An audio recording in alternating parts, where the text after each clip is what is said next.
എല്ലാവർക്കും പുതിയൊരു വീഡിയോയിലേക്ക് സ്വാഗതം. ഇന്ന് നാം പഠിക്കാൻ പോകുന്നത് 4ാം ക്ലാസ്സിലെ തദ്രീബിലെ രണ്ടാമത്തെ പാഠമാണ്.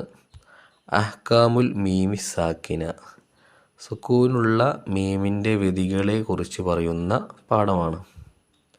ഖുർആൻ്റെ നിയമം പഠിച്ചു കഴിഞ്ഞാലാണ് ഖുർആനൊക്കെ നല്ല ഭംഗിയിൽ ഓതാൻ കഴിയുള്ളൂ. സിമ്പിളായിട്ട് നമുക്ക് മനസ്സിലാക്കാം. അൽ ഇൽഹാറു, ഇൽഹാർ എന്ന് പറഞ്ഞാൽ വ്യക്തമാക്കുക, വെളിവാക്കുക എന്നുള്ളതാണ് മീനിങ് വരുന്നത്. നമ്മൾ നോക്കാം, ഇൽഹാർ എന്ന് പറഞ്ഞാൽ എന്താണ്?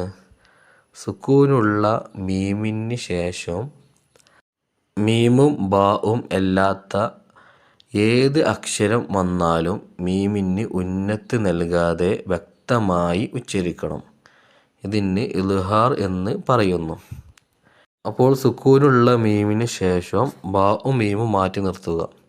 ബാക്കിയുള്ള ഏത് ലെറ്ററുകൾ വന്നു കഴിഞ്ഞാലും, അതായത് അറബി ലെറ്റേഴ്സ് വരുന്നത് 28 ലെറ്ററാണ് വരുന്നത്. അതിലെ 2 ലെറ്റർ ബാവും മീമും മാറ്റി നിർത്തി കഴിഞ്ഞാൽ ബാക്കി ഏത് ലെറ്ററും സുക്കൂനുള്ള മീമിന് ശേഷം വന്നാൽ അത് ഇൽഹാറാണ്. അവിടെ ഉന്നത്ത് ചെയ്യാൻ പാടില്ല, മണിച്ചു ഓതാൻ പാടില്ല. നമുക്ക് ഉദാഹരണം നോക്കാം, സിമ്പിളായി മനസ്സിലാക്കാം.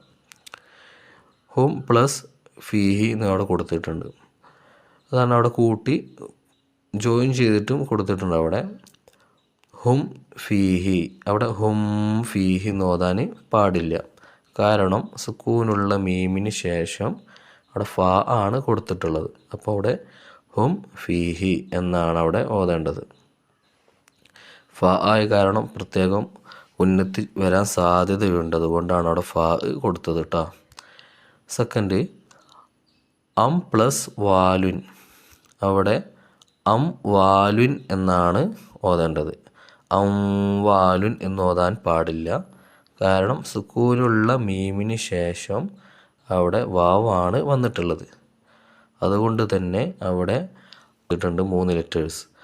വാവാണ് ഫസ്റ്റ് കൊടുത്തിട്ടുള്ളത്, സെക്കൻഡ് കൊടുത്തിട്ടുള്ളത് താ ആണ്, തേർഡ് വൺ കൊടുത്തിട്ടുള്ളത് ദാലാണ്. ഇതിൻ്റെ എല്ലാം ഉദാഹരണങ്ങൾ ഖുർആനിൽ നിന്ന് നോക്കി, അതായത് നമ്മൾ മുമ്പ് പഠിച്ച സൂറത്തുണ്ടല്ലോ, ഏത് സൂറത്താണ്? സൂറത്ത് നംൽ, അതേപോലെ ഷുഅറാ, ആ സൂറത്തുകളിലെല്ലാം ഇതിൻ്റെ ഉദാഹരണങ്ങൾ നോക്കി അവിടെ എഴുതാം.